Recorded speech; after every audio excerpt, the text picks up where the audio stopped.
大家好，多謝收睇我哋嘅影片。上一集呢，就同大家睇咗河津櫻，今集就會同大家去大涌谷，再加埋箱根一日遊。不過今日一開始天氣就麻麻地，而且仲好大霧添。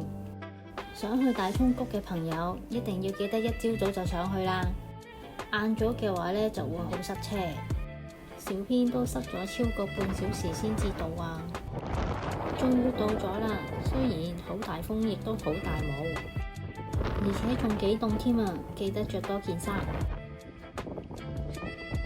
真係大風到人都吹得起人。入去手信店睇下有啲咩買先。黑雞蛋就梗係要買埋啦。行完手信店之後，霧氣就散咗少少。其實若果天氣好嘅話呢，仲可以喺度見到富士山㗎。希望下次有機會再嚟就可以遇到好天氣啦。好彩啲霧散咗少少，叫做可以睇清楚少少啲景啦。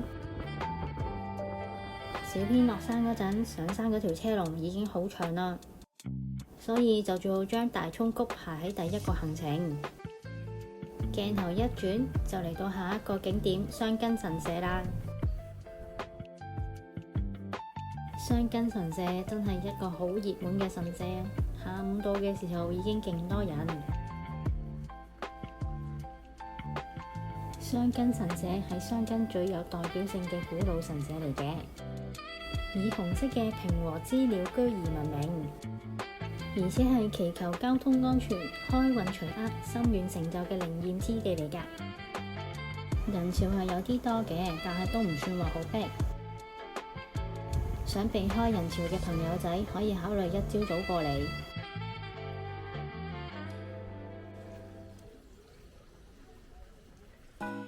慢慢行入去，沿路都有高大嘅古杉。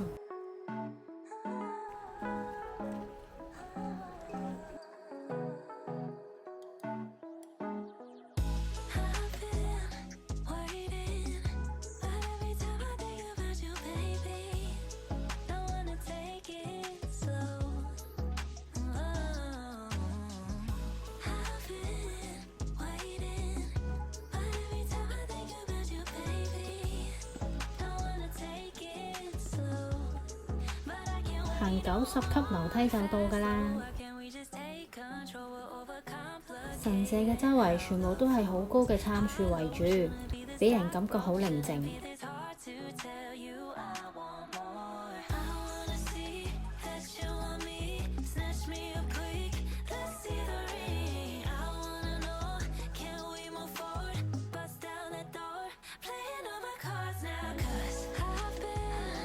九頭龍神社係供奉鎮守蘆湖嘅九龍，九頭龍神社都好有人氣㗎。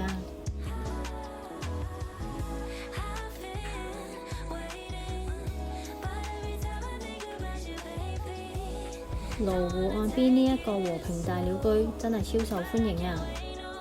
都係嗰句啦，如果想冇咁多人嘅話呢，就真係要好早嚟到。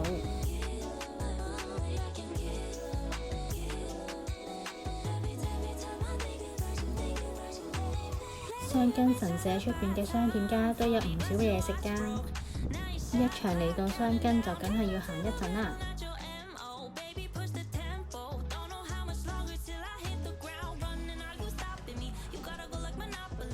喺箱根食完嘢之後，小編就去下一個景點，就係大觀山展望台啦。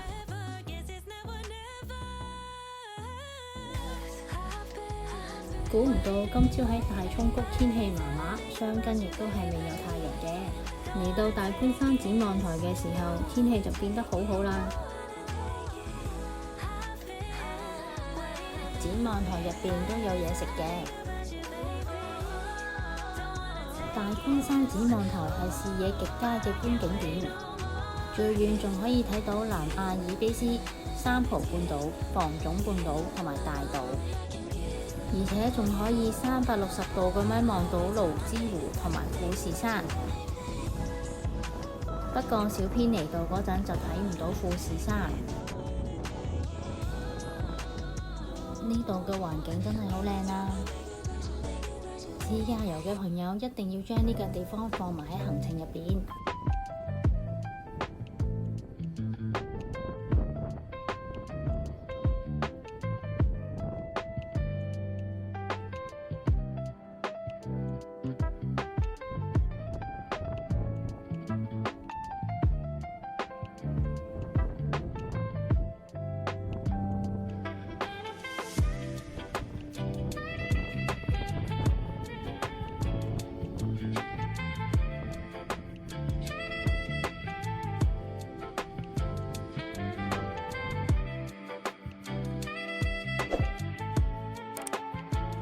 多謝觀看，鍾意我哋嘅影片記得訂閱、讚好同埋留言啦！